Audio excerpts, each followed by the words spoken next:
હમણાં મોદી સાહેબ અહીંયા આવ્યા હતા ને સુરતમાં, એટલે મને યાદ આવ્યું કહેવાનું કે હમણાં વરસાદ થયો તો ખેડૂતોને એટલું નુકસાન ગયું એટલે ખેડૂતો બધા પાસે મદદ માંગતા હતા, સરકાર પાસે મદદ માંગતા હતા કે સરકાર એમને જે નુકસાન ગયું છે એનું કંઈક વળતર આપે અથવા તો એનું કંઈ દેવું માફ કરી દે.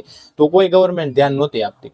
છેલ્લે આ થોડીક 10,000 કરોડની સહાય જાહેર કરી, એ પણ સવાણું આપી દીધું કે ભાઈ ચૂંટણી આવે તો ખેડૂતો એટલા બધા આક્રોશમાં ન આવી જાય કે એના બધા વોટ આપણે હાથમાંથી નીકળી જાય, એટલે કંઈક તો આપવું પડે, એટલે એ આપી દીધું એમ.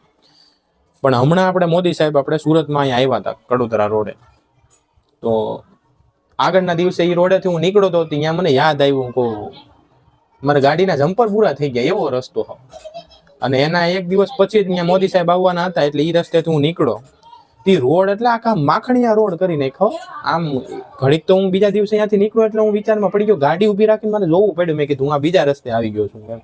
પછી આમ આજુબાજુ જોયું કે રસ્તો તો ઈ જ છે. મેં કીધું હું તો એક દિવસમાં મેં કીધું આખા રોડ કેમ આવા માખણ જેવા થઈ ગયા હું એમ. તો એમાં પૈસા નીકળે ગવર્મેન્ટથી, એટલે આવું છે કે ખેડૂતોને મદદ નું ઓલું કરવાનું હતું તો કોઈ એટલા વિડીયો બનાવ્યા હતા તોય કંઈ થતું નહોતું.